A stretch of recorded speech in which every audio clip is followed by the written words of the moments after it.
Hi everyone, welcome back to Anu's world. ಕತೆಗಳ ಪ್ರಪಂಚಕ್ಕೆ ನಿಮ್ಮೆಲ್ಲರಿಗೂ ಸ್ವಾಗತ ಸುಸ್ವಾಗತ. ಇವತ್ತು ಅಶ್ವಿನಿ ದೇವತೆಗಳ ಬಗ್ಗೆ ತಿಳ್ಕೊಳ್ಳೋಣ. ಕೆಲವೊಮ್ಮೆ ನಾವು ಕೆಟ್ಟ ಮಾತುಗಳನ್ನ ಆಡುವಾಗ ನಮ್ಮ ಹಿರಿಯರು ತಡೀತಾರೆ. ಬಿಡ್ತು ಅಂತ ಹೇಳು ಅಂತ. ನಿಮಗೂ ಈ ಅನುಭವ ಆಗಿದೆ ಅನ್ಕೋತೀನಿ. ನಮ್ಮ ಹಿರಿಯರು ಹೇಳೋ ಪ್ರಕಾರ ನಾವು ಕೆಟ್ಟ ಮಾತುಗಳನ್ನ ಆಡಬೇಕಾದ್ರೆ ಅಶ್ವಿನಿ ದೇವತೆಗಳು ಅಸ್ತು ಎಂದರೆ ಅದು ಖಂಡಿತ ನಡೆಯುತ್ತೆ ಅಂತ ಹೇಳ್ತಾರೆ. ಈ ಕಾರಣಕ್ಕಾಗಿ ಅವರು ನಾವು ಏನೇ ಬೇಜಾರಿನಲ್ಲಿ ಏನಾದರೂ ತಪ್ಪಿ ಮಾತಾಡಿದಾಗ ಬಿಡ್ತು ಅಂತ ಹೇಳು ಅಂತ ಹೇಳ್ತಾ ಇರ್ತಾರೆ. ಹಾಗಾದರೆ ಈ ಅಸ್ತು ದೇವತೆಗಳು ಯಾರು? ಇವರು ಅಸ್ತು ಅಂದಾಕ್ಷಣ ನಾವು ಆಡಿದ ಮಾತುಗಳು ನಿಜ ಆಗತ್ತಾ? ಈ ಕಥೆನ ನಾವು ತಿಳ್ಕೊಳ್ಳೋಣ ಬನ್ನಿ. ಅದಕ್ಕೂ ಮುಂಚೆ ಹೊಸದಾಗಿ ಯಾರೆಲ್ಲ ನನ್ನ ಚಾನಲನ್ನು ನೋಡ್ತಾ ಇದ್ದೀರಾ, ಸಬ್ಸ್ಕ್ರೈಬ್ ಮಾಡಿಲ್ಲ ಅಂದರೆ ಸಬ್ಸ್ಕ್ರೈಬ್ ಮಾಡ್ಕೊಂಡು ನೋಡಿ. ಪಕ್ಕದಲ್ಲಿರೋವಂಥ ಬೆಲ್ಲೈಕನ್ ಕ್ಲಿಕ್ ಮಾಡಿ, ಆಲ್ ಬಟನ್ ಮರೆಯದೆ ಸೆಲೆಕ್ಟ್ ಮಾಡಿ. ನಾನು ಯಾವುದೇ ಹೊಸ ವಿಡಿಯೋ ಹಾಕಿದ್ರೂ ಕೂಡ ನಿಮಗೆ ನೋಟಿಫಿಕೇಷನ್ ಬರುತ್ತೆ. ಈ ಅಶ್ವಿನಿ ದೇವತೆಗಳು ಸೂರ್ಯದೇವ ಮತ್ತು ಸಂಧ್ಯಾದೇವಿಯವರ ಪುತ್ರರು. ಇವರು ಅದೃಷ್ಟ ದೇವತೆಗಳಾಗಿದ್ದು ಅಸ್ತು ಎಂದು ಸದಾ ಪಠಿಸುವ ದೇವರು.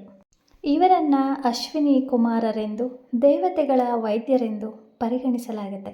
ಅಶ್ವಿನಿ ದೇವತೆಗಳ ರೂಪವೇ ವಿಚಿತ್ರ. ಯಾಕಂದರೆ ಈ ಅವಳಿ ಅಶ್ವಿನಿ ಕುಮಾರರದ್ದು ಮಾನವ ದೇಹವಾದರೆ ಕುದುರೆಯ ಮುಖ, ಆದರೂ ನೋಡಲು ಅತ್ಯಂತ ಆಕರ್ಷಕರಾಗಿದ್ದಾರೆ. ಅಶ್ವಿನಿ ದೇವತೆಗಳಿಗೆ ಕುದುರೆ ಮುಖ ಬರಲು ಕಾರಣ ಏನು ಅಂತ ಈಗ ನಾವು ತಿಳ್ಕೊಳ್ಳೋಣ. ಒಮ್ಮೆ ಸೂರ್ಯದೇವನ ಪತ್ನಿಯಾದಂತಹ ಸಂಧ್ಯಾದೇವಿಯು ಸೂರ್ಯನ ತಾಪವನ್ನು ತಡೆಯಲಾರದೆ ಕಷ್ಟಕ್ಕೆ ಸಿಲುಕಿಕೊಳ್ತಾಳೆ. ಇದನ್ನು ನೋಡಿ ಸೂರ್ಯದೇವನು ತನ್ನ ತಾಪವನ್ನು ಕಡಿಮೆ ಮಾಡಿಕೊಳ್ಳಲು ಮುಂದಾಗುತ್ತಾನೆ. ಆಗ ಸಂಧ್ಯಾದೇವಿಯು ಸೂರ್ಯದೇವನು ನನಗಾಗಿ ತನ್ನ ತಾಪವನ್ನು ಇನ್ನೂ ಕಡಿಮೆ ಮಾಡಿಕೊಂಡರೆ ಜಗತ್ತಿನಲ್ಲಿರುವ ಎಲ್ಲ ಜೀವರಾಶಿಗಳಿಗೆ ಅಪಾರ ಕಷ್ಟಗಳು ಉಂಟಾಗುತ್ತದೆ ಅಂತ ಯೋಚನೆಯನ್ನು ಮಾಡಿ ಹಿಮಾಲಯ ಪರ್ವತದತ್ತ ಸ್ವಲ್ಪ ವಿಶ್ರಾಂತಿಯನ್ನು ಪಡೆದುಕೊಳ್ಳೋದಕ್ಕೋಸ್ಕರ ಮುಂದೆ ಸಾಗ್ತಾಳೆ. ಅಲ್ಲಿ ಯಾರಿಗೂ ಗುರುತು ಸಿಗದ ಹಾಗೆ ಕುದುರೆಯ ಅವತಾರವನ್ನು ತಾಳಿ ಹಿಮಾಲಯದ ತಪ್ಪಲಿನಲ್ಲಿ ಹೋಗುತ್ತಿರುವಾಗ ಸೂರ್ಯದೇವನು ಕುದುರೆಯ ರೂಪದಲ್ಲಿ ಇರುವ ಸಂಧ್ಯಾದೇವಿಯನ್ನು ಗುರುತಿಸಿ ತಾನು ಕೂಡ ಕುದುರೆಯ ರೂಪವನ್ನು ತೆಗೆದುಕೊಳ್ತಾನೆ. ಅಶ್ವಗಳ ಅವತಾರದಲ್ಲಿ ಇವರಿಬ್ಬರ ನಡುವೆ ನಡೆದ ಮಿಲನದ ಸಂಕೇತವಾಗಿ ಜನಿಸಿದವರೇ ಅಶ್ವಿನಿ ದೇವತೆಗಳು.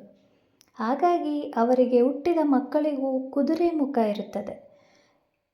ಅಶ್ವಿನಿ ದೇವತೆಗಳು ಸೂರ್ಯ ಮತ್ತು ಮೋಡದ ಪುತ್ರರು ಅಂತ ಕರೀತಾರೆ.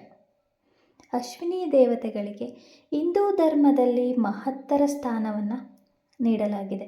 ಮುಸ್ಸಂಜೆ ಸಮಯವನ್ನು, ಅಂದರೆ ಸೂರ್ಯ ಮುಳುಗುವುದಕ್ಕಿಂತ ಮೊದಲು 24 ನಿಮಿಷಗಳನ್ನು ಅಶ್ವಿನಿ ದೇವತೆಗಳ ಸಮಯವೆಂದು ಹೇಳ್ತಾರೆ. ಈ ಸಮಯದಲ್ಲಿ ಅಶ್ವಿನಿ ದೇವತೆಗಳು ಚಿನ್ನದ ಕುದುರೆಯಲ್ಲಿ ಸಂಚಾರವನ್ನು ಮಾಡ್ತಾ ಇರ್ತಾರೆ ಅಂತ ನಂಬಿಕೆ ಕೂಡ ಇದೆ.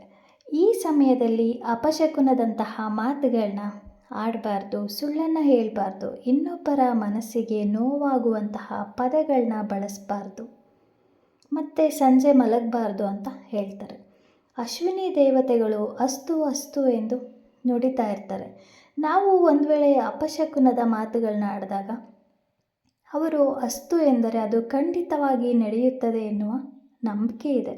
ಒಟ್ಟಾರೆಯಾಗಿ ಹೇಳುವುದಾದರೆ ಅಶ್ವಿನಿ ದೇವತೆಗಳು ನಾವು ಒಳ್ಳೆಯದನ್ನು ಮಾತಾಡಿದ್ರೆ ಒಳ್ಳೆಯದನ್ನೇ ಬಯಸ್ತಾರೆ, ಹಾಗೆಯೇ ನಾವು ಕೆಟ್ಟದ್ದನ್ನು ಮಾತಾಡಿದ್ರೆ ಕೆಟ್ಟದ್ದನ್ನೇ ಬಯಸ್ತಾರೆ ಅನ್ನುವ ನಂಬಿಕೆ ಇದೆ. ಹಿಂದೂ ಧರ್ಮದಲ್ಲಿ ದೇವಾನುದೇವತೆಗಳ ವೈದ್ಯರೆಂದು ಪರಿಗಣಿಸಲ್ಪಟ್ಟಿರುವ ಅಶ್ವಿನಿ ಕುಮಾರರು ಯಾರು, ಅವರ ಕಥೆ ಏನು ಅಂತ ನಾವು ಇಲ್ಲಿವರೆಗೂ ತಿಳ್ಕೊಂಡಿದ್ದೀವಿ.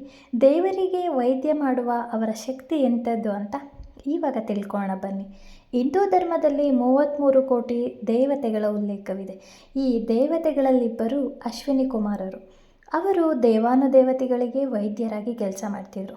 ಮಾನವರಿಗೆ ಮಾತ್ರವಲ್ಲದೆ ದೇವತೆಗಳಿಗೂ ಕೂಡ ಆರೋಗ್ಯವನ್ನು ನೀಡುವ ಮತ್ತು ಆಯುರ್ವೇದದಲ್ಲಿ ಎಲ್ಲ ರೋಗಗಳನ್ನು ಗುಣಪಡಿಸುವಂತಹ ಶಕ್ತಿ ಅಶ್ವಿನಿ ಕುಮಾರರದ್ದು. ಅವರು ಸೂರ್ಯೋದಯ ಹಾಗೂ ಸೂರ್ಯಾಸ್ತದ ಹೊಳಪನ್ನು ಸಂಕೇತಿಸುತ್ತಾರೆ. ಈ ವೈದ್ಯ ದೇವತೆಗಳು ಆರೋಗ್ಯವನ್ನು ಕರುಣಿಸುವ ಅವರ ಶಕ್ತಿ ಅದ್ಭುತವಾದುದು.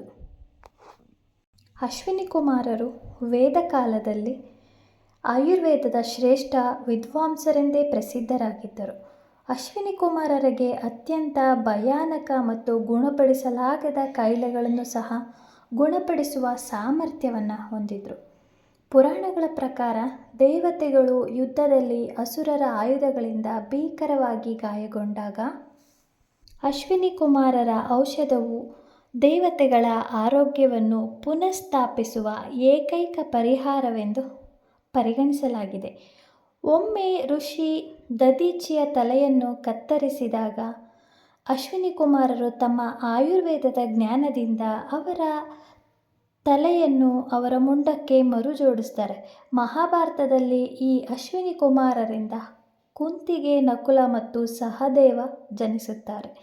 ದಂತಕಥೆಯ ಪ್ರಕಾರ ಅಶ್ವಿನಿ ಕುಮಾರರು ದಕ್ಷ ಪ್ರಜಾಪತಿಯಿಂದ ಆಯುರ್ವೇದದ ಶಿಕ್ಷಣ ಮತ್ತು ಎಲ್ಲ ಜ್ಞಾನವನ್ನು ಪಡೆದಿದ್ದರು.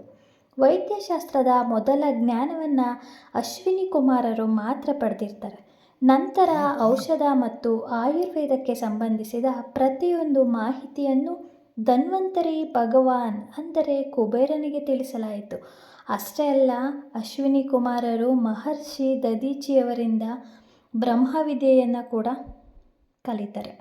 ಅದಾದ ನಂತರ ಅವರು ಆಯುರ್ವೇದದಲ್ಲಿ ಮಂತ್ರಗಳಿಗೆ ಸ್ಥಾನವನ್ನು ನೀಡ್ತಾರೆ. ಈ ಕಾರಣಕ್ಕಾಗಿಯೇ ಇಂದಿಗೂ ಆಯುರ್ವೇದದಲ್ಲಿ ಮಂತ್ರಗಳ ಮೂಲಕ ರೋಗಗಳನ್ನು ಗುಣಪಡಿಸಲು ಸಾಧ್ಯವೆಂದು ಪರಿಗಣಿಸಲಾಗಿದೆ. ಅಶ್ವಿನಿ ಕುಮಾರರು ಆಯುರ್ವೇದದ ಆಧಾರವೆಂದು ಪರಿಗಣಿಸಲಾಗಿದೆ. ಇವರು ನೇತ್ರದಾತರು ಕೂಡ ಹೌದಾಗಿದ್ದಾರೆ. ಇದರ ಉದಾಹರಣೆ ಎಂದರೆ ರಾಜ ಶರ್ಯತಿಯ ಮಗಳು ಸುಕನ್ಯಾಳ ಕೋರಿಕೆಯ ಮೇರೆಗೆ ಅಶ್ವಿನಿ ಕುಮಾರರು ಮಹಾನ್ ಋಷಿ ಚ್ಯಾವನರನ್ನು ಕುರುಡುತನದಿಂದ ಮುಕ್ತಗೊಳಿಸ್ತಾರೆಂಬ ಕತೆ ಕೂಡ ಇದೆ. ಯುದ್ಧದಲ್ಲಿ ಇಂದ್ರನ ತೋಳು ತುಂಡಾಗಿ ಹೋದಾಗ ಅಶ್ವಿನಿ ಕುಮಾರರು ತಮ್ಮ ಚಿಕಿತ್ಸೆಯಿಂದ ಮೊದಲಿನಂತೆ ಅವರ ತೋಳನ್ನು ಕೂಡ ಸೇರಿಸ್ತಾರೆ. ಅಶ್ವಿನಿ ಕುಮಾರರು ಮಾಡಿದ ಸಾಧನೆಗಳು ಲೆಕ್ಕವಿಲ್ಲ. ಇವರನ್ನು ಪೂಜಿಸಿದರೆ ಅಥವಾ ಧ್ಯಾನಿಸಿದರೆ ಯಾವುದೇ ರೀತಿಯ ಕಾಯಿಲೆಗಳು ಕೂಡ ದೂರ ಆಗುತ್ತೆ ಅನ್ನೋ ನಂಬಿಕೆ ಇದೆ. ಇದಾಗಿತ್ತು ಇವತ್ತಿನ ಅಶ್ವಿನಿ ಕುಮಾರರ ಕತೆ. ಈ ಕತೆ ನಿಮಗೆ ಇಷ್ಟ ಆಗಿದ್ದಲ್ಲಿ ಹೇಗಿತ್ತು ಅಂತ ಮರೆಯದೆ ಕಮೆಂಟಲ್ಲಿ ತಿಳಿಸಿ. ಮತ್ತೊಂದು ಹೊಸ ಕಥೆಯೊಂದಿಗೆ ಮುಂದಿನ ವಿಡಿಯೋದಲ್ಲಿ ಭೇಟಿಯಾಗೋಣ. ಅಲ್ಲಿವರೆಗೂ ಟೇಕ್ ಕೇರ್, ಬಾಯ್.